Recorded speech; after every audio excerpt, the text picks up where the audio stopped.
Hello everyone, welcome to GS fuel.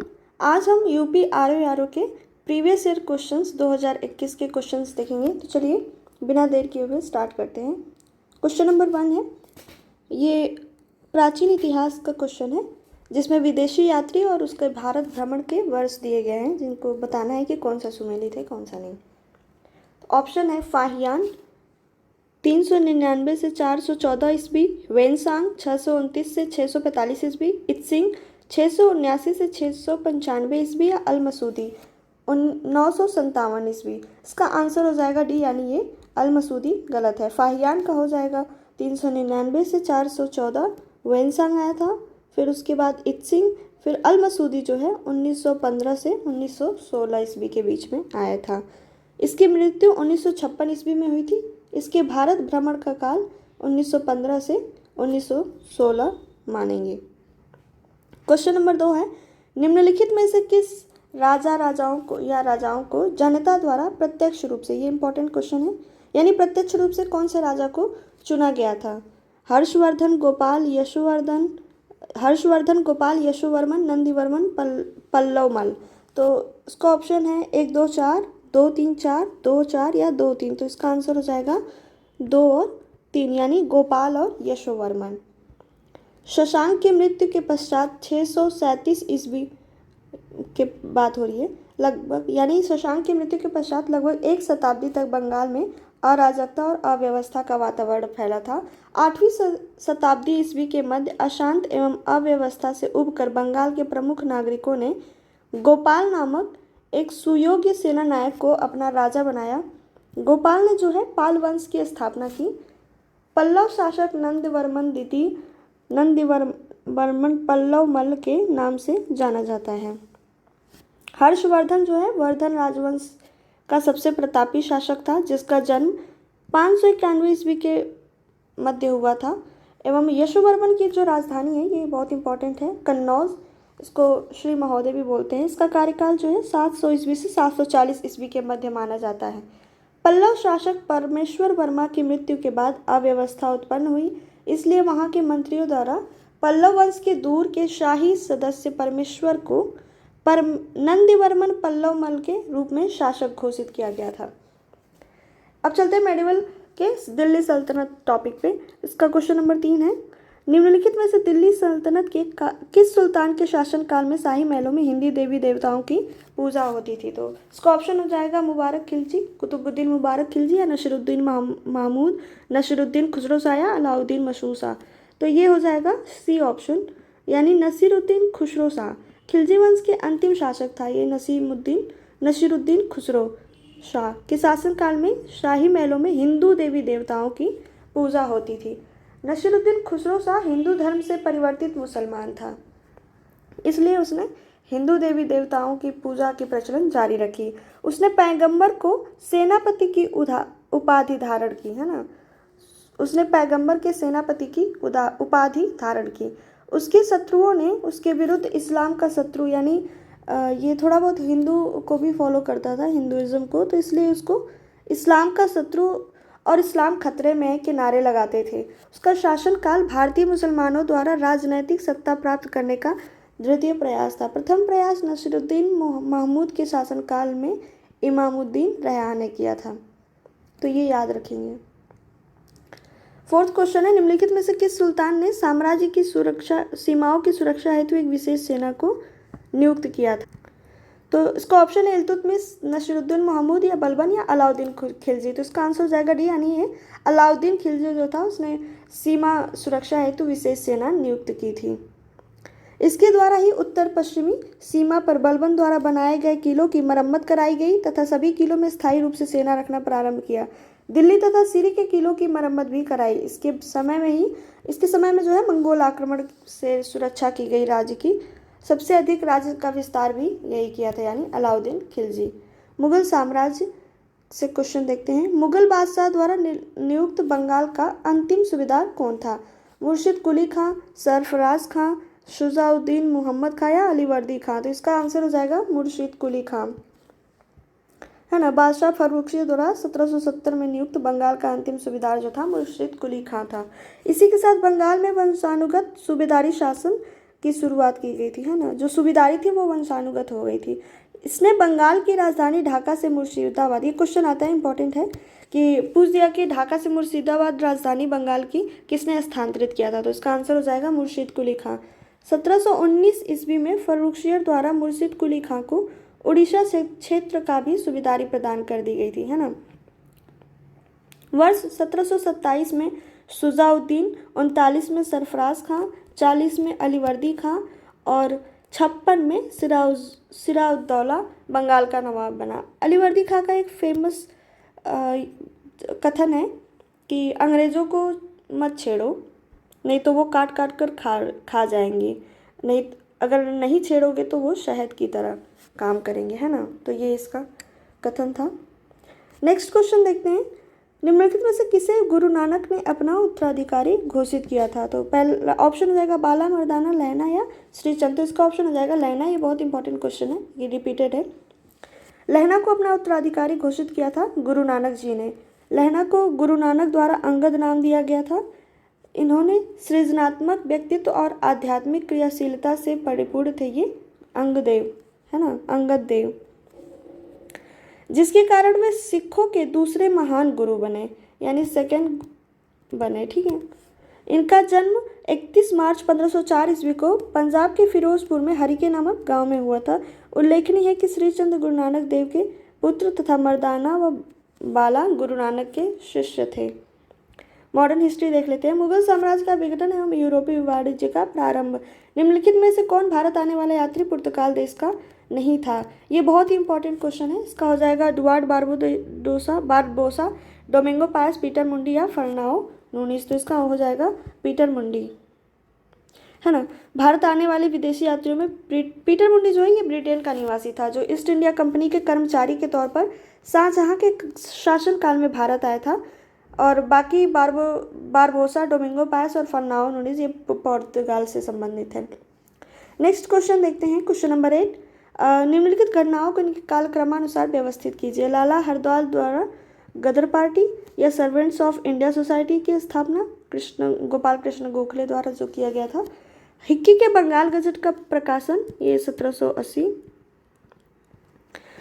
Sir Williams Jones द्वारा बंगाल में Asiatic society की स्थापना, ये 84 में हुआ था। इसमें इसको लगाना है एक सही क्रम में, ठीक है। तो इसका पहले हो जाएगा यानी 1780, फिर ये Asiatic Society of Bengal Asiatic Society, फिर उसके बाद हो जाएगा ये लाला गदर पार्टी की स्थापना, फिर उसके बाद ये सर्वेंट्स ऑफ इंडिया सोसाइटी, है ना। हिक्की द्वारा Bengal gazette 1780, Bengal Asiatic Society 1784 Calcutta में, सर्वेंट्स ऑफ इंडिया सोसाइटी 1905 में पुणे महाराष्ट्र में, जो कि गोखले द्वारा किया गया था। गदर पार्टी की स्थापना 1913 में सैन फ्रांसिस्को में किया गया था। ये ऐसे भी पूछ सकता है कि ये सन ना दिया हो यानी ईयर, और पूछ दे कि बस ये जो सोसाइटी है और ये जो भी इंस्टीट्यूट हैं ये इनका क्रम लगाने के लिए, तो ये आप देख लेंगे, ठीक है। फोर्ट विलियम कॉलेज कलकत्ता के संदर्भ में कौन सा कथन सत्य है। इसकी स्थापना 17 जून 1800 ईस्वी को कलकत्ता के फोर्ट विलियम कॉम्प्लेक्स में हुई थी। इसकी स्थापना का मुख्य उद्देश्य ब्रिटिश अधिकारियों को भारतीय भाषाओं की शिक्षा देना था। तो इसका आंसर हो जाएगा ऑप्शन एक, केवल एक, केवल दो, एक और दो दोनों, या ना तो एक ना तो एक। इसका आंसर जो हो जाएगा ना ये दो है, क्योंकि वो ईयर गलत दिया हुआ था। ये 10 जुलाई 1800 ईस्वी में इस कॉलेज यानी फोर्ट विलियम कॉलेज की स्थापना की गई थी, जो कि लॉर्ड वेलेस्ली द्वारा कलकत्ता के फोर्ट विलियम कॉम्प्लेक्स में किया गया था। यानी पूछ दे कि फोर्ट विलियम कॉलेज की स्थापना किसके द्वारा की गई थी, तो इसका आंसर हो जाएगा लॉर्ड वेलेस्ली। इसका जो मुख्य उद्देश्य था वो यही था कि ब्रिटिश अधिकारियों को भारतीय भाषाओं की शिक्षा देना था, ताकि वो वहाँ के जो भी लोकल है उनसे अच्छा रिलेशन बना सकें, उनके लैंग्वेज में बात कर सकें, है ना। किंतु 1802 ईस्वी में डायरेक्टरों के आदेश पर यह कॉलेज बंद कर दिया गया। इसकी जगह पर 1806 ईस्वी में इंग्लैंड के हेलेबरी में, यानी ये जो ब्रिटिश को शिक्षा दी जा रही थी, अब ये फोर्ट विलियम कॉलेज में ना होकर के इंग्लैंड के हेलेबरी में प्रशिक्षण प्रारंभ किया गया। नेक्स्ट क्वेश्चन देख लेते हैं, कथन एवं कारण का क्वेश्चन है। भारतीय प्रश्नों पर विवेचना के लिए दादा भाई नौरोजी ने 1866 में लंदन में ईस्ट इंडिया कंपनी एसोसिएशन का गठन किया। ये बहुत इंपॉर्टेंट है। वह ब्रिटिश जनमानस को प्रभावित करना चाहते थे। तो इसका आंसर हो जाएगा, यानी ये दोनों ही सही हैं और व्याख्या करते हैं। 1866 में दादा भाई नौरोजी ने लंदन में east India company east India association का गठन किया, जिसका प्रमुख उद्देश्य भारत के लोगों की समस्याओं पर विचार विमर्श करना था। इससे ब्रिटिश जनता का मत प्रभावित करना था, ताकि ब्रिटिश लोग भारतीय समस्याओं, उनके कष्टों से परिचित हो सकें और भारतवासियों के पक्ष में इंग्लैंड का जो है समर्थन प्राप्त हो सके, है ना, कि भाई इंग्लैंड के जो भी सरकार है वो हमारे देश में यानी भारत में क्या क्या कर रही है, क्या क्या अत्याचार कर रही है, ये लोगों को बताने के लिए, वहाँ ब्रिटिश के लोकल लोगों को बताने के लिए ये स्थापना की गई थी दादा भाई नौरोजी द्वारा। चलिए नेक्स्ट क्वेश्चन देखते हैं। भारतीय सिविल सेवा के संदर्भ में कौन सा कथन सत्य है? भारत सरकार अधिनियम 1919 के, ये बहुत इंपॉर्टेंट है ना, ये RRR UPPCS या BPSC किसी भी एग्जाम में आया तो ये याद रखेंगे। सिविल सेवा हो गया, ये दादा भाई नौरोजी, इनसे क्वेश्चन एक न एक आते ही हैं। तो ये भारत सरकार अधिनियम 1919 में भारतीय सिविल सेवा के लिए एक अलग परीक्षा का प्रावधान किया जो भारत में ही होनी थी। दूसरा ऑप्शन है भारतीय सिविल सेवा में 1941 में भारतीयों का प्रतिशत यूरोप वासियों से अधिक था। तो ये दोनों बात सही है ना। ये लगभग 42 के, माफ़ कीजिएगा, भारत शासन अधिनियम 1919 द्वारा एक लोक सेवा आयोग के गठन की बात की गई, जिसका गठन जो है 1926 ईस्वी में किया गया था। यानी ये 1919 के अधिनियम द्वारा लाई गई थी, लेकिन गठन होते होते 7 वर्ष लग गए थे। इसी अधिनियम के तहत पहली ICS परीक्षा यानी इंडियन सिविल सर्विसेज की परीक्षा 1922 में इलाहाबाद में आयोजित हुई। वर्ष 1941 में भारतीय सिविल सेवा परीक्षा में यूरोपीय, यानी ये पूछा जाए कि कब इनकी संख्या यानी भारतीयों की संख्या उत्तीर्ण होने की यूरोपियों से ज़्यादा हो गई थी, तो ये वर्ष हो जाएगा 1941। अध्यवय समाचार पत्र एवं पत्रिकाएं मोस्ट इंपॉर्टेंट है, एक ना एक क्वेश्चन तो ये रहता ही है यहाँ से, तो ये टॉपिक बहुत इंपॉर्टेंट है, इसको ध्यान से देखेंगे। ब्रिटिश उपनिवेशवाद के विरुद्ध भोजपुरी में लोकप्रिय कविता फिरंगिया लिखने वाले कवि का क्या नाम था? तो इसका आंसर हो जाएगा मनोरंजन प्रसाद सिन्हा द्वारा ब्रिटिश उपनिवेशवाद के विरुद्ध भोजपुरी में लोकप्रिय कविता फिरंगिया की रचना की गई थी। ये 1921 में असहयोग आंदोलन के दौरान लिखी गई थी, है ना। मनोज प्रसाद सिन्हा भोजपुरी के लेखक, कवि और प्रोफेसर तथा राजेंद्र कॉलेज छपरा बिहार के प्रधानाचार्य थे। इनका जन्म जो है 1900 को हुआ था। नेक्स्ट क्वेश्चन देखते हैं। काकोरी षड्यंत्र केस में प्रधान आरोपी पंडित राम प्रसाद बिस्मिल को किस शहर में फांसी दी गई थी? ये बहुत इंपॉर्टेंट है ना। जो भी क्रांतिकारी थे उनका नाम और कहाँ फांसी दी गई थी ये और कब दी गई थी, है ना। ये बहुत क्वेश्चन आता है, चाहे UPPCS हो, RRR हो, कोई भी एग्ज़ाम हो, तो ये बहुत ध्यान से एक लिस्टिंग बना लेंगे क्रांतिकारी और उन्हें फांसी कहाँ दी गई, क्यों दी गई, कौन से कांड से संबंधित था और कब दी गई, ये क्वेश्चन आता ही है। तो इसका आंसर देखेंगे, इनको गोरखपुर में दी गई थी। 19 दिसंबर 1927 को पंडित राम प्रसाद बिस्मिल को गोरखपुर जेल में काकोरी षड्यंत्र केस द्वारा, इसका नाम काकोरी एक्शन रख दिया गया है ना। तो ये याद रखेंगे कि आरोपी में फांसी दी गई। 9 अगस्त 1925 को हुआ था ये काकोरी षड्यंत्र के आरोप में राम प्रसाद बिस्मिल और बाकी जो 3 थे यानी राजेंद्र लाहिड़ी, अशफाकुल्ला खां और रोशन सिंह को, इनको भी फांसी दी गई थी, लेकिन इनकी जगह अलग अलग थे, है ना। राम प्रसाद बिस्मिल का जन्म 1997 को शाहजहांपुर यानी उत्तर प्रदेश में हुआ था। अब उत्तर प्रदेश सरकार ने ये काकोरी ट्रेन एक्शन नाम रख दिया है इसका, काकोरी कांड का, है ना। कांड जो है हमारे क्रांतिकारियों पे सूट नहीं करता है, उन्होंने कांड नहीं किया था, उन्होंने क्रांतिकारी गतिविधियां एक्टिव की थी, है ना। तो इसलिए एक्शन ट्रेन एक्शन कर दिया गया है, काकोरी ट्रेन एक्शन। 14 रविंद्रनाथ टैगोर ने नाइटहुड की उपाधि को त्याग दिया था। यानी ये कथन कारण का है कि कथन है रविंद्रनाथ टैगोर ने नाइटहुड की उपाधि को त्याग दिया था। और क्यों त्यागा था ये देखते हैं। वे असहयोग आंदोलन में भाग लेना चाहते थे।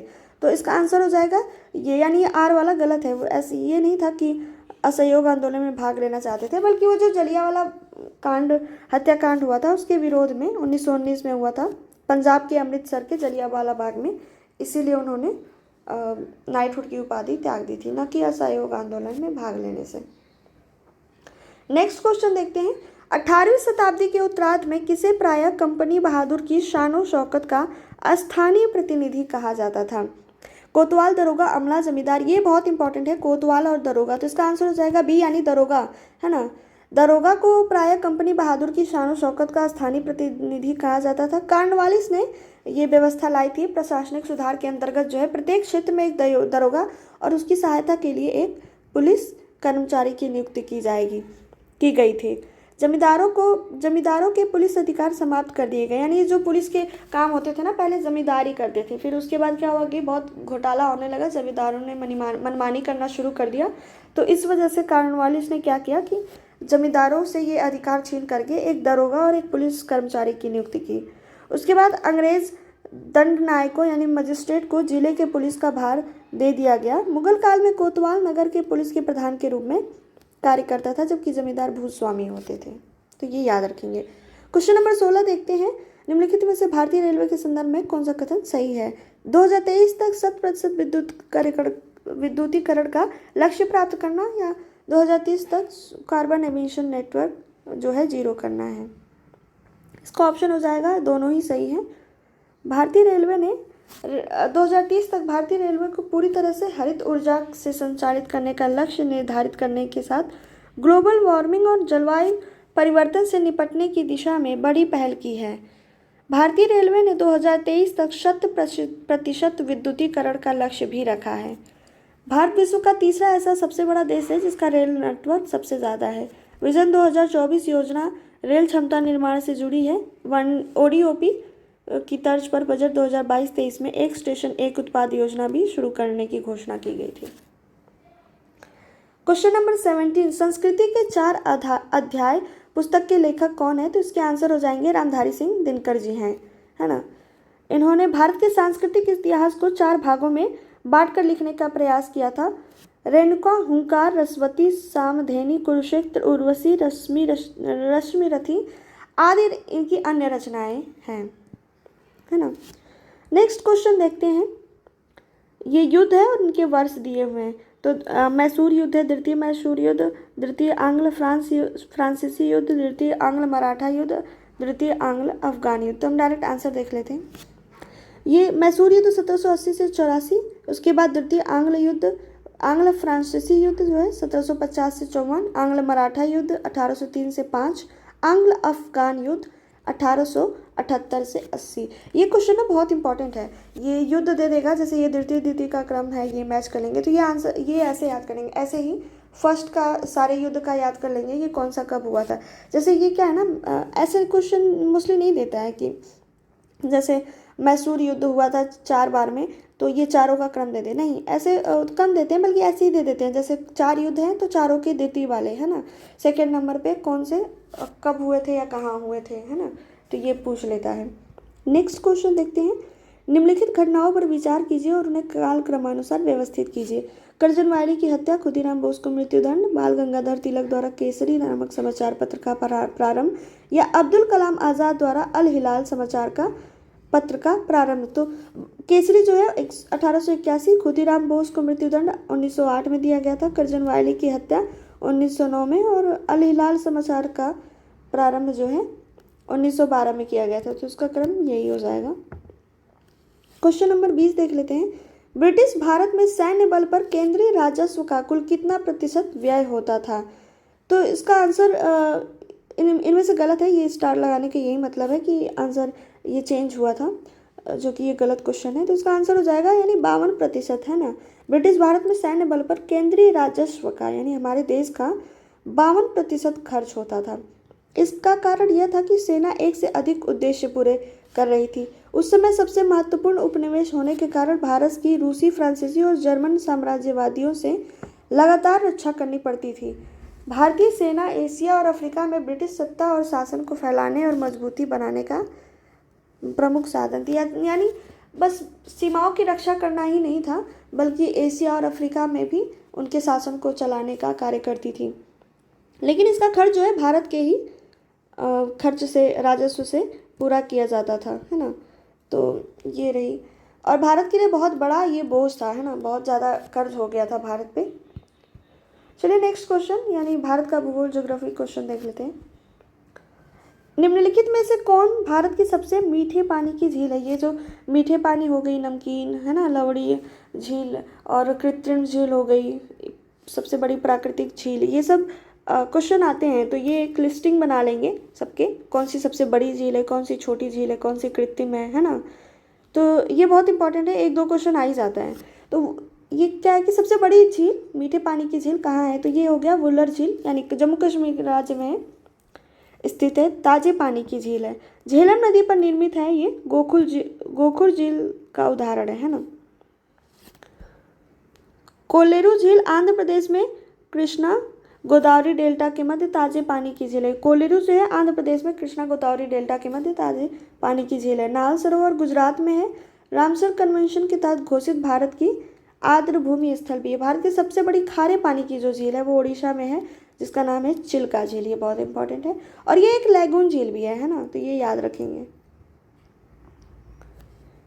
क्वेश्चन नंबर 22, तमरिया जनजाति भारत के निम्नलिखित किस राज्य में पाई जाती है? तमरिया जनजाति जो है वेस्ट बंगाल, राजस्थान, झारखंड या मध्य प्रदेश। तो इसका आंसर हो जाएगा झारखंड।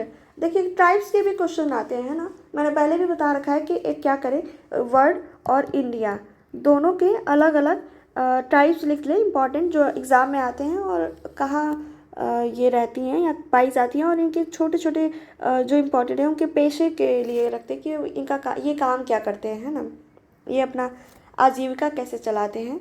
तो ऐसे बना लेंगे लिस्टिंग, या फिर मैं ये सब होने के बाद मैं करा दूँगी। तमरिया जनजाति जो है झारखंड में पाई जाती है। पहले यह पिछड़ी जाति के अंतर्गत थी, जिसे वर्ष 2024 में अनुसूचित जनजाति में शामिल कर दिया गया। झारखंड की अन्य जातियां जो जनजातियां हैं, मुंडा, बिहोर, ओरांव, खरिया, पहाड़िया इत्यादि हैं। झारखंड की बहुत सी जनजातियां हैं जो इम्पॉर्टेंट है, तो ये बहुत ज़्यादा इम्पॉर्टेंट है झारखंड का।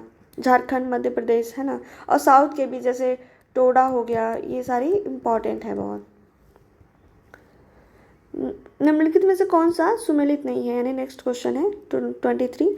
तो ये गर्म झरने हैं, हॉट स्प्रिंग्स, और उसके राज्य दिए हुए हैं, तो इसमें पूछा कौन सा सुमेलित नहीं है। देखते हैं ऑप्शन, हिमाचल प्रदेश मणिकर्ण, ओडिशा तप्तापानी, महाराष्ट्र वज्रेश्वरी, गुजरात नारायणी। तो इसका आंसर हो जाएगा ये नारायणी गुजरात में ना होकर के ये राजस्थान में है, ठीक है। और बाकी सब सही सुमेलित है। नेक्स्ट क्वेश्चन देखते हैं, सिंचाई से रिलेटेड है, मानसून, मृदा, वन, मिट्टी इत्यादि। तो क्वेश्चन नंबर 24 देख लेते हैं कि मिलान करना है इसका, ठीक है। तो जलोढ़, काली, लाल, मरुस्थलीय। जलोढ़ मिट्टी जो है उत्तर प्रदेश में मोस्टली पाई जाती हैं। काली मिट्टी है ना वो साउथ के जो ये वाला एरिया यहाँ मोस्टली पाई जाती है, तो इसका काली का हो जाएगा महाराष्ट्र। लाल मिट्टी का हो जाएगा आंध्र प्रदेश। मरुस्थली तो आप सभी जानते हैं राजस्थान, है ना। जलोढ़ उत्तर प्रदेश, काली मिट्टी महाराष्ट्र, लाल जो है आंध्र प्रदेश, और मरुस्थली मिट्टी जो है ये राजस्थान में पाई जाती है। नेक्स्ट क्वेश्चन देखते हैं, नाइजर राम तिल, ये बहुत इंपॉर्टेंट है। इसमें पूछ रहा है कि फसल की, ये एक तेल की फसल है, इसके बीजों में तेल की मात्रा कितनी पाई जाती है? तो इसका आंसर हो जाएगा 37 से 47%। यह इथियोपिया, भारत, नेपाल में व्यापक मात्रा में उगाई जाने वाली फसल है। नाइजर यानी राम तिल के बीजों में कुल मात्रा का 1/3 के लगभग तेल यानी 37 से 47% तक पाया जाता है। इसमें प्रोटीन और फैटी एसिड तथा लिनोलिक एसिड का भी अच्छा स्रोत है ये नाइजर। 26 क्वेश्चन देख लेते हैं, फसल चक्र के संदर्भ में निम्नलिखित में से कौन सा कथन सही है? ऑप्शन है, गहरी जड़ों वाली फसलों के बाद उसी तरह की फसलें उगानी चाहिए। ये देखिए पिछली बार वाली क्वेश्चन में भी आता है, यानी जो हमने पिछला किया था ना 2000 लेटेस्ट वाला जो हुआ था, ये निरस्त जो हो गया था जो 2023 वाला, उसमें भी ये क्वेश्चन आया था। तो ये हम याद रखेंगे, ऐसे ही रिपीट होते हैं क्वेश्चन, है ना, डायरेक्ट फंसते हैं, इसलिए प्रीवियस ईयर किया जाता है। गहरी जड़ों वाली फसलों के बाद उसी तरह की फसलें उगानी चाहिए।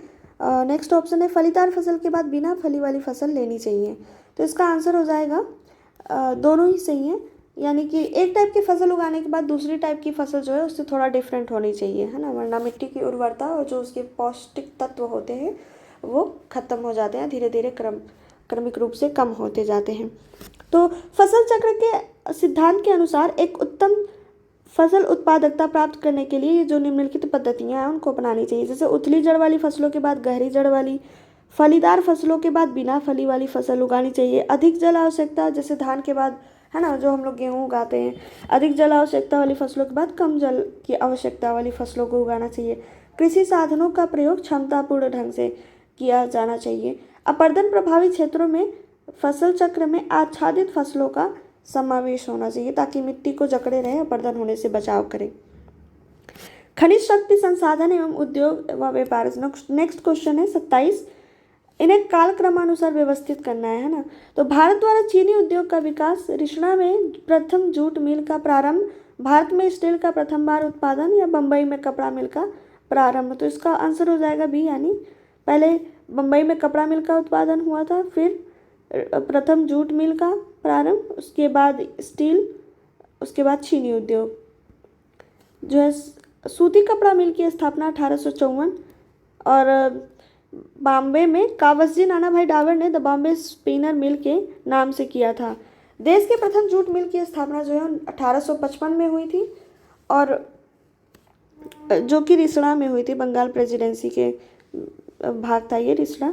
भारत में प्रथम बार स्टील लौह इस्पात का उत्पादन जो है 1870 में बंगाल के आयरन वर्क्स कंपनी इसको द्वारा कुल्टी तथा बंडपुर यानी झरिया और पश्चिम बंगाल में की गई थी। जबकि भारत की प्रथम भारतीयों द्वारा, ये जो भारतीय द्वारा चीनी उद्योग का विकास हुआ था ना, ये 1903 में देवरिया के प्रतापपुर के देवरिया में हुआ था। ये यूपी में पड़ता है। नेक्स्ट क्वेश्चन देखते हैं, सही मिलान करना है। चूना पत्थर, तांबा, बॉक्साइट, मैगजीन का मिलान किससे करना है? सीमेंट, बिजली का सामान, हवाई जहाज का निर्माण या इस्पात। तो सर डायरेक्ट आंसर देखेंगे, ज़्यादा समय नहीं लगाएंगे, है ना, फटाफट करते हैं। चूना पत्थर ये उद्योग है, ये खनिज है जिसका कौन से उद्योग में बड़े पैमाने पर उपयोग किया जाता है? तो चूना पत्थर का उपयोग सीमेंट उद्योग में, कॉपर, बिजली का सामान यानी तार वार में ना, देखते हैं ना कॉपर लगा रहता है अंदर वायर के अंदर। बॉक्साइट, हवाई जहाज का निर्माण, मैग्नीज इस्पात में उपयोग किया जाता है।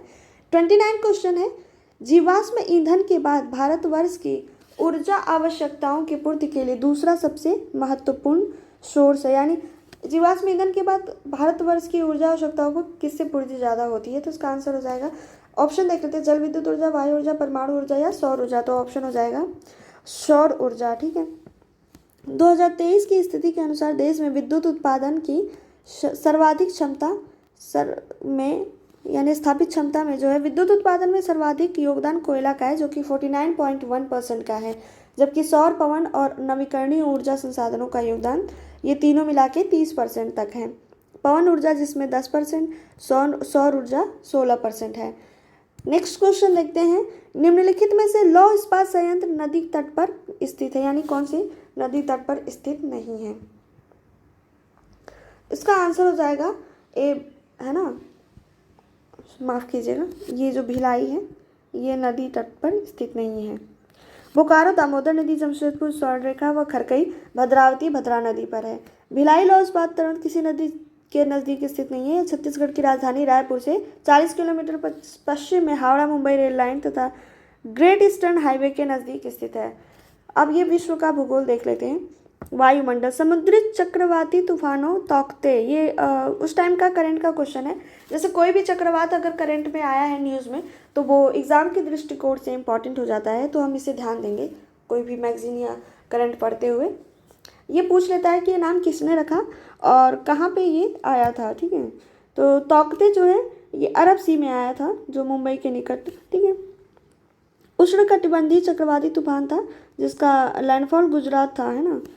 इसके अलावा केरल, कर्नाटक, गोवा और महाराष्ट्र राज्य के तटीय क्षेत्रों से गुजरते हुए इस चक्रवात ने भारी तबाही मचाई थी। इसका नामकरण म्यांमार द्वारा किया गया था, जिसका बर्मीज भाषा में अर्थ गेको था। बहुत ज़्यादा पढ़ने की जरूरत नहीं है, जो नेक्स्ट आएगा उससे हम अपडेट कर लेंगे, यानी जो चक्रवात अभी न्यूज़ में होंगे उसको। नेक्स्ट क्वेश्चन है आर्थिक भूगोल, क्वेश्चन नंबर 32। फसल है और देश है, यानी रबड़, कहवा, जैतून, गन्ना कौन से देश में ज़्यादातर पाए जाते हैं, इनका उत्पादन होता है? तो रबड़ का हो जाएगा थाईलैंड, कहवा का हो जाएगा ब्राज़ील, जैतून का हो जाएगा स्पेन, जैतून स्पेन, गन्ना हो जाएगा ब्राज़ील, है ना। नेक्स्ट क्वेश्चन देख लेते हैं, क्वेश्चन नंबर 23। निम्नलिखित में से विश्व में मछली का सबसे बड़ा उत्पादन कौन सा देश है? जापान, रूस, चीन, यूएसए। इसका आंसर हो जाएगा बी, यानी चीन है। FAO द्वारा the state of world fisheries and aquaculture report 2022 के अनुसार विश्व का सबसे बड़ा मछली उत्पादक देश चीन है। विश्व में कुल मछली उत्पादन का 35% हिस्सा अकेले उत्पादित करता है। मत्स्य पालन विभाग भारत सरकार द्वारा जारी नवीनतम आंकड़ों के अनुसार भारत विश्व में तीसरा सबसे बड़ा मछली उत्पादक देश है। 34 नंबर क्वेश्चन, निम्नलिखित में से किस देश में उसकी कुल ऊर्जा आवश्यकता का 99% जल विद्युत से प्राप्त होता है? तो ये बहुत ही इंपॉर्टेंट क्वेश्चन है, ये नॉर्वे हो जाएगा, है ना। इसकी कुल ऊर्जा का 99% जो है जल विद्युत से प्राप्त करता है नॉर्वे अपना देश। ये विश्व का प्रतिशतता के आधार पर अगर बात करें तो पराग्वे विश्व का प्रथम देश हो जाएगा जहाँ 100% ऊर्जा का उत्पादन जल विद्युत के रूप में होता है, जबकि चीन विश्व में सर्वाधिक जल विद्युत उत्पादन का उत्पादन करता है। यानी प्रतिशतता में पराग्वे, प से प्रतिशतता और प से पराग्वे। मानव भूगोल देख लेते हैं और मैप के क्वेश्चन देख लेते हैं। 35 नंबर क्वेश्चन, निम्नलिखित में से किस द्वीप को वादे की भूमि, ये बहुत है ना कि इसका कौन सा देश है या किस कोई द्वीप है तो उसका उपनाम क्या हो जाता है, किस नेम से फेमस है, तो ये क्वेश्चन एक आ ही जाता है। तो इसका आंसर हो जाएगा मिंडानाओ द्वीप को जो है वादे की भूमि कहा जाता है। ये जो है दक्षिण पूर्व एशिया के फिलीपींस देश का दक्षिणतम और दूसरा सबसे बड़ा द्वीप है। उल्लेखनीय है कि फिलीपींस की राजधानी मनीला है। क्यूबा कैरेबियन सागर में स्थित एक द्वीपीय देश है। हवाना इसकी राजधानी और सबसे बड़ा शहर है। जावा तथा सुलावेसी इंडोनेशिया के दोनों द्वीप हैं, है ना। नेक्स्ट क्वेश्चन 36, इंडोनेशिया निम्नलिखित में से किस देश के साथ भूमि साझा नहीं करता है? ये तो बहुत बार आ चुका है एग्जाम में, तो इसका ऑप्शन हो जाएगा Brunei, Timor Leste, Malaysia, Papua New Guinea. तो इसका आंसर हो जाएगा ब्रुनेई से ये सीमा साझा नहीं करता है ना। ब्रुनेई 3 तरफ से मलेशिया से ही ढकी हुई है, एक तरफ से समुद्र से ढका हुआ है, तो ब्रुनेई की सीमा सिर्फ और सिर्फ मलेशिया से लगती है। मलेशिया, पापुआ न्यू गिनी और तिमोर लेस्ते इंडोनेशिया के साथ सीमा साझा करते हैं। सभी देश दक्षिण पूर्वी एशिया में स्थित एक द्वीपीय देश है। 37 नंबर क्वेश्चन, कौन सा पोलिनेशिया द्वीप समूह का भाग नहीं है? टोंगा, ताहिती, तुवालू, तिनियन, है ना। तिनियन पोलिनेशिया द्वीप समूह का भाग नहीं है। पोलिनेशिया द्वीप दक्षिण प्रशांत महासागर में मेलानेशिया और माइक्रोनेशिया द्वीपों के पूर्व में, यानी पहले मेलानेशिया है, फिर उसके बाद माइक्रोनेशिया, फिर उसके बाद है पोलिनेशिया, ठीक है। तो पोलिनेशिया 1000 से भी अधिक द्वीपों का समूह है। इसके मुख्य द्वीपों में हवाई समूह, ये जो पोलिनेशिया है हवाई है ना, आपने सुना होगा कि यहाँ पे भूकंप वगैरह ज़्यादा प्रवण क्षेत्र है। हवाई ज्वालामुखी वगैरह यहाँ पे ज़्यादा होते रहते, विस्फोट होते रहते हैं। हवाई समूह, टोंगा, तुवालू, ताहिती आदि शामिल हैं। इन द्वीपों को हरी मणि के नाम से भी जाना जाता है। तिनियन द्वीप पश्चिम प्रशांत महासागर में स्थित उत्तरी मेरियाना द्वीप समूह का ही एक द्वीप है। 38 नंबर क्वेश्चन, निम्नलिखित में से कौन सा सुमेलित नहीं है? एंटीगुआ और Barbuda, Saint John's, Dominica, Saint Domingo, El Salvador, San Salvador, Bahamas, Nassau. इसका ऑप्शन हो जाएगा डोमिनिका का सेंटोस डोमिंगो नहीं बल्कि रूस साउ है ना। और बाकी सब सही शामिल है, सही सुमेलित है। जनसंख्या से देखिए बहुत ये तो बहुत इंपॉर्टेंट टॉपिक है, ये तो आप लोगों को रट लेना है। जनसंख्या 2011 की जनगणना के अनुसार अनुसूचित जनजाति के संदर्भ में निम्नलिखित कथनों का आरोही क्रम, है ना, यानी बढ़ते हुए क्रम में लगाना है कि पहले सबसे कम, फिर उससे ज़्यादा, फिर उससे ज़्यादा। तो इसका आंसर हो जाएगा अरुणाचल प्रदेश, मिजोरम, नागालैंड। ये नॉर्थ ईस्ट के ये जो 7 स्टेट है ना, 7 सिस्टर, इनका क्रम बहुत पूछता है, तो इसको हम ध्यान देंगे, है ना। यानी अरुणाचल प्रदेश, मिजोरम, नागा और मेघालय, तो ये इसका क्रम हो जाएगा। यानी पहले मेघालय होगा, माफ़ कीजिएगा, पहले अरुणाचल प्रदेश, फिर मिजोरम, फिर नागालैंड, फिर मेघालय। 40 नंबर क्वेश्चन है, निम्नलिखित भारतीय नगरों में मलिन बस्तियों का प्रतिशत 2011 की जनगणना के अनुसार सबसे कम रहा। तो इसका ऑप्शन है अहमदाबाद, जयपुर, बेंगलुरु, लखनऊ। इसका आंसर हो जाएगा अहमदाबाद, ठीक है। सबसे कम मलिन बस्तियों का प्रतिशत अहमदाबाद में है, यहाँ लगभग 4.49% है, जो कि बहुत ही कम है। ये झुग्गी झोपड़ियों में रहती है। जयपुर में हो गया 10, लखनऊ में 12%, बेंगलुरु में 8.39%। क्वेश्चन नंबर तो देखा अब तक, तो ये तीसरा क्वेश्चन है जनगणना का। ऐसे ही 3-4 क्वेश्चन तो आते ही हैं, है ना, तो ये हम ध्यान देंगे। विश्व का भी पूछ लेता है। जनगणना 2011 के अनुसार भारत में निम्नलिखित राज्यों में से कौन सा राज्य ने सबसे कम नगरीकरण का प्रतिशत दर्ज किया है? हिमाचल प्रदेश, बिहार, उड़ीसा या राजस्थान? तो इसका आंसर हो जाएगा हिमाचल प्रदेश जो है, सबसे कम नगरीकरण यहीं पे है। बिहार राज्य की कुल जनसंख्या का 11%, उड़ीसा का 16% और राजस्थान की 24% जनसंख्या नगरों में निवास करती है, जबकि सर्वाधिक नगरीकृत राज्य गोवा जो है एवं केंद्र शासित प्रदेश दिल्ली का स्थान आता है। 42 क्वेश्चन। 2011 की जनगणना के अनुसार, ये 4th क्वेश्चन है ना। 2011 की जनगणना के अनुसार निम्नलिखित में से भारत के किस केंद्र शासित प्रदेश में न्यूनतम लिंगानुपात पाया जाता है? तो ये बहुत इंपॉर्टेंट है, इसका आंसर हो जाएगा, ऑप्शन देख लेते हैं पहले, चंडीगढ़, दमन दीव, अंडमान निकोबार द्वीप समूह या लक्षद्वीप। तो इसका आंसर हो जाएगा दमन द्वीप, है ना, जहाँ पे न्यूनतम लिंगानुपात पाया जाता है,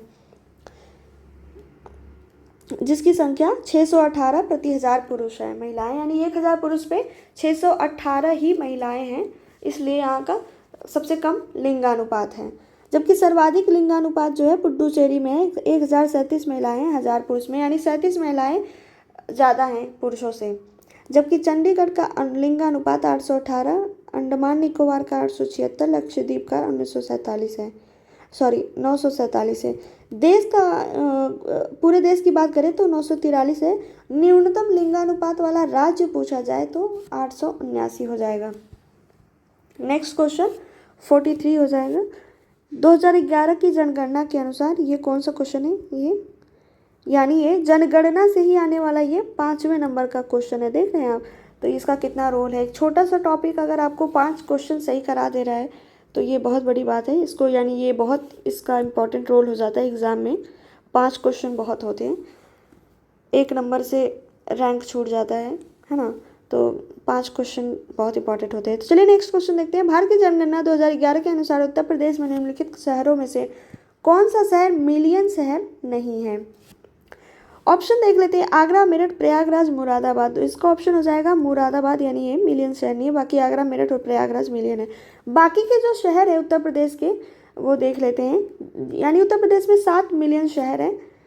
कानपुर, लखनऊ, गाजियाबाद, आगरा, वाराणसी, मेरठ और प्रयागराज, ये इतने हैं 7। मुरादाबाद नगर की जनसंख्या 0.89 मिलियन है, यानी 1 मिलियन से थोड़े ही कम है ना। नेक्स्ट क्वेश्चन पॉलिटी के देखते हैं। भारतीय यानी 44 नंबर क्वेश्चन, भारतीय संविधान की प्रस्तावना में इसके सभी नागरिकों को कौन सा न्याय प्रदान करने की व्यवस्था की गई है? सामाजिक, धार्मिक, राजनैतिक या सामाजिक आर्थिक सांस्कृतिक या सामाजिक राजनैतिक सांस्कृतिक या सामाजिक आर्थिक राजनैतिक? तो इसका आंसर हो जाएगा सामाजिक, आर्थिक और राजनैतिक, है ना, यानी सामाजिक न्याय, आर्थिक न्याय और राजनैतिक न्याय प्रदान करने की व्यवस्था दी गई है प्रस्तावना में। सामाजिक, आर्थिक और राजनैतिक न्याय प्रदान करने की व्यवस्था की। जैसे ये आर्थिक, धार्मिक ये सब देकर ना ये बहुत कंफ्यूज करता है, तो ये सब गलत हो जाएगा। प्रस्तावना में अब तक एकमात्र संशोधन किया गया है। और एक बात और बता दें आपको, इसमें 5 प्रकार की स्वतंत्रता है जो कि शामिल की गई है। विचार, अभिव्यक्ति, धर्म और उपासना की स्वतंत्रता। तो ये भी पूछ लेता है कि कितने प्रकार के स्वतंत्रता दिए गए और नाम दे देगा और उसमें कुछ एक और ऐड कर देगा। तो ये हम ध्यान से देखेंगे। विचार, अभिव्यक्ति, धर्म, विश्वास और उपासना की स्वतंत्रता है। इसमें ना बस एक संशोधन किया गया है, 42वां संविधान संशोधन 1976, जिसके माध्यम से 3 शब्द जोड़े गए हैं जो कि धर्मनिरपेक्ष, समाजवादी और अखंडता शामिल किए गए हैं। पंडित जवाहरलाल नेहरू द्वारा प्रस्तुत उद्देश्य प्रस्ताव ही प्रस्तावना बना, है ना। नेक्स्ट क्वेश्चन देखते हैं, क्वेश्चन नंबर 45। भारतीय संविधान के किस अनुच्छेद के अंतर्गत अंतर्राष्ट्रीय समझौतों को प्रभावी बनाने हेतु संसद राज्य सूची के विषय पर भी कानून बना सकती है? यानी जो है अगर कोई अंतर्राष्ट्रीय कानून बनाना है तो संसद चाहे तो राष्ट्र सूची के विषय पर भी कानून बना सकती है। ये बात किस आर्टिकल में लिखी गई है? 252, 249, 250 या 253? तो इसका आंसर हो जाएगा 253, है ना। 249 में राज्य सूची से संबंधित किसी मामले में संसद की कानूनी बनाने की शक्ति है। 250 में राज्य सूची के विषय पर आपातकाल की स्थिति में, यानी आपातकाल की जब स्थिति हो जाएगी तो संसद कानून बना सकता है आर्टिकल 250 के अंतर्गत। 252 के अंतर्गत यदि 2 या 2 से अधिक राज्य सहमति दे दे तो उसके पश्चात संसद कानून बनाने की शक्ति तथा किसी अन्य राज्य द्वारा इसी विधान को अंगीकार करना शामिल है। 46 नंबर क्वेश्चन है, निम्नलिखित में से कौन से भारतीय राष्ट्रपति लोकसभा अध्यक्ष भी रहे हैं? फखरुद्दीन अली अहमद, शंकर दयाल शर्मा, जाकिर हुसैन या नीलम संजीव रेड्डी। तो ये बहुत इंपॉर्टेंट है, ये क्वेश्चन काफ़ी बार आ चुका है। नीलम संजीव रेड्डी जो हैं 2 बार लोकसभा के अध्यक्ष पद को सुशोभित कर चुके हैं। ये पूर्व राष्ट्रपति भी रह चुके हैं, है ना। पहली बार जो है चौथी लोकसभा के कार्यकाल 1967 से 69, फिर दूसरी बार 1977 में की थी। 1977 में क्या हुआ था, ये भारत के राष्ट्रपति निर्वाचित हुए, जो कि भारत के एकमात्र निर्विरोध, ये भी क्वेश्चन आ जाता है, ये बहुत इंपॉर्टेंट है, मोस्ट इंपॉर्टेंट है कि भारत के एकमात्र निर्विरोध राष्ट्रपति कौन रहे, तो ये हो जाएगा नीलम संजीव रेड्डी। नेक्स्ट क्वेश्चन देखते हैं राज्य सरकार से। राज्य विधानमंडल की बैठक आयोजित करने के लिए कोरम क्या है, यानी गणपूर्ति क्या है? 30 सदस्य या कुल सदस्य का 10वां हिस्सा, जो भी कम हो, या सदन की कुल सदस्यता का आधा, या सदन की कुल सदस्यता का 1/4, या 10 सदस्य या कुल सदस्यता का 10वां हिस्सा, जो भी अधिक हो। तो इसका यही सही है, मोस्ट इम्पॉर्टेंट क्वेश्चन है। अनुच्छेद 189 के 3 के अनुसार राज्य विधानमंडल की बैठक आयोजित करने के लिए जो गणपूर्ति है, ये 10 सदस्य या कुल सदस्यता का 10वां भाग या 10वां हिस्सा, जो भी अधिक हो, होता है। यदि सदन की बैठक के दौरान कोरम न हो, यानी गणपूर्ति पूरी न हो, तो यह पीठासीन अधिकारी का कर्तव्य होगा कि सदन को स्थगित कर दे या कोरम पूरा होने तक स्थगित रखे। संविधान के 6ठे भाग में अनुच्छेद 168 से 212 तक राज्य विधानमंडल का गठन, कार्यकाल, अधिकारियों की प्रक्रियाओं, विशेषाधिकार तथा शक्तियों आदि के बारे में बताया गया है। पंचायत, इससे तो 1 या 2 क्वेश्चन आते ही हैं भाई, ये बहुत इंपॉर्टेंट है ना। पॉलिटी के देखिए, पॉलिटी में क्या है ना कि क्वेश्चन फिक्स होते हैं और ये बहुत रिपीट होते हैं, तो ये बहुत अच्छा सब्जेक्ट है नंबर गेन करने के लिए। फुल मार्क्स दिला सकता है अगर आप अच्छे से पढ़ के जाएं। अगर आप प्रीवियस ईयर ही देख लेना तो 10 में से 8 क्वेश्चन तो माफ़ कीजिएगा, 10 में से 8 क्वेश्चन तो आप कर ही लेंगे, 8 या 9 क्वेश्चन, है ना। तो ये पॉलिटी बहुत इंपॉर्टेंट रोल प्ले करता है एग्जाम में। 1993 में निम्नलिखित में से कौन सी भाषा 8वीं सूची में शामिल नहीं है? तो इसका आंसर हो जाएगा, ये एक्चुअली प्रश्न गलत दिया हुआ है ना, तो इसका आंसर इसमें नहीं दिया हुआ है, गलत दिया हुआ है। 92वें संविधान संशोधन 2003 द्वारा भारतीय संविधान की 8वीं अनुसूची में मैथिली, डोगरी, बोडो एवं संथाली भाषाओं को जोड़ा गया था। 8वीं अनुसूची में वर्तमान में कुल 22 भाषाएं हैं, 22 भाषाएं शामिल हैं, है ना। इसका आंसर जो है यूपीपीसीएस ने बी माना है, जो कि गलत है। इसका आंसर बी ना हो करके, ठीक है, बी। नेक्स्ट क्वेश्चन देखते हैं, मिसलेनियस के क्वेश्चन। 40 नंबर 9, दक्षिण एशियाई क्षेत्र के लिए भारत का 6 सूत्री प्रस्ताव भारत के किस प्रधानमंत्री द्वारा प्रस्तुत किया गया था? इसका आंसर हो जाएगा अटल बिहारी वाजपेयी। आइए देखते हैं 6 सूत्री प्रस्ताव क्या था।